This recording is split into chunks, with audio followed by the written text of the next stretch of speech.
What's up, everybody? Welcome back to Tiny House Adventures with Shizzat. So, this is what it looks like when you do concrete and you don't have any work because the weather sucks.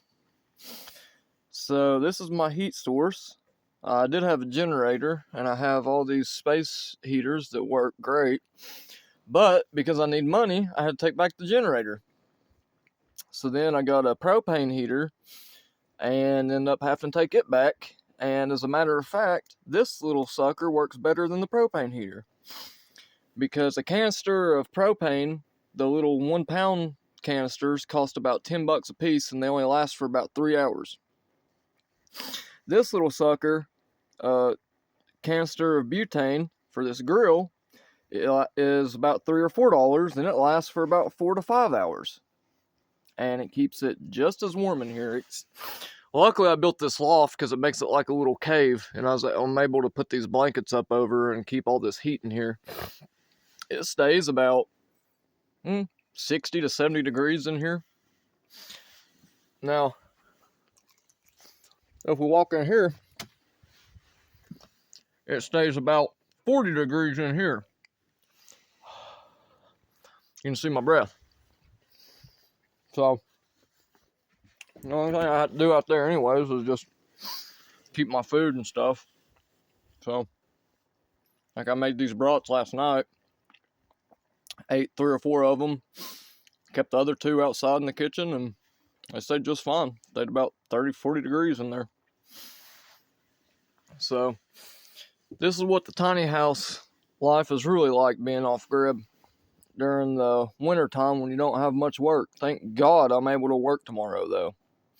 Like I said, I do concrete, and obviously any type of construction in the winter time is very fickle. It's very hit and miss. So I've been doing construction pretty much my whole life. All types of different construction, from pipeline, concrete, regular house construction, everything like that. So it's just another adventure. But the thing I keep thinking about is there was times when I was couch hopping when I would have wished for all these problems that I have right now. Instead of feeling that somebody has something over you, they can kick you out at any time, you're stepping on somebody's toes, being in their house. I get to do whatever I want here. I get to make it however I want. I get to do, go, say, do whatever I want here. And I'm pretty resourceful. So, like I said, this little grill that one of my very good best friends got for me. She's an absolute angel.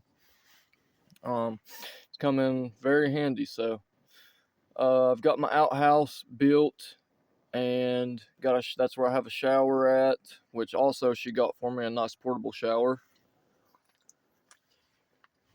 So, go ahead and give you a tour of that while we're here.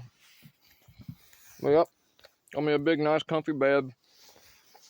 I stay plenty warm in here as long as I have a butane. Like I said, I'm always been very resourceful. So this ain't nothing really new to me. Go out here and show you the outhouse. Here's the weather. Crazy, crazy rain. Here's all my rain collection I've got going on. That's completely full. That's completely full. Half full. Here's where I had my generator at.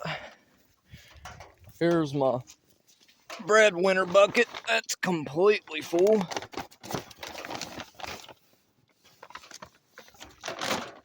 Here's my rain collecting device.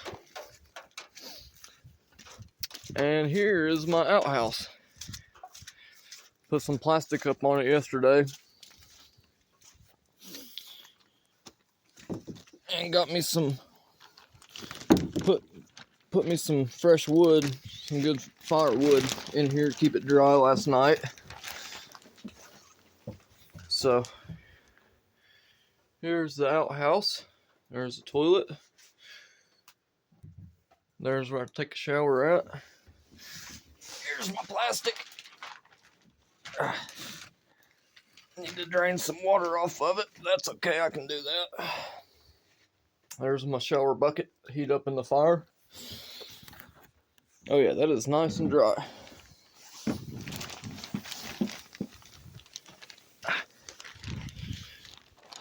Close this back up.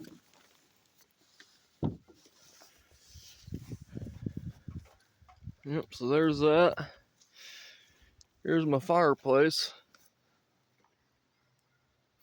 But yeah, I was making pretty good progress on it until the work started slowing down. And obviously I have to make a house payment on this every month because it's rent to own. So I didn't have $10,000 I could just buy it with. So I went with the $370 a month for 5 years, which is going to be like $22,000. But you know, if you figure the way rent is, you're lucky to find a place for $1,000 a month if you're even able to get in there. So, you know, in 1 year I'd spend like $12,000.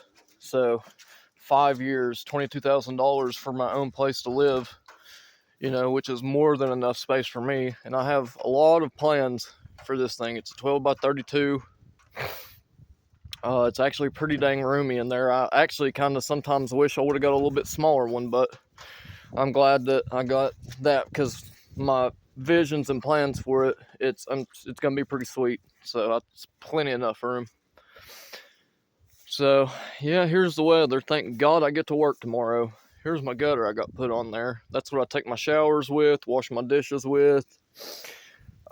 If it comes down to it, I mean, I can always just boil it and drink it. I mean, I could probably drink that right now, to be honest. I mean, look how clear that is. It's just rainwater. That is perfectly clear. So this is what the real off-grid tiny living's like in East Tennessee, when you don't have a lot of money and ain't rich and you gotta work for your money outside. So like I said, this is exactly what I was built for, though. The way I've grown up and had to live and be resourceful and not have heat and not have food and not have, you know, all that kind of stuff. Anytime I wanted, I had to come up with it and figure something out with my family. So again, I'm just grateful that I have a place of my own and that, you know, I'm not sleeping on somebody's couch anymore. So stay up low with me, and I will catch y'all later.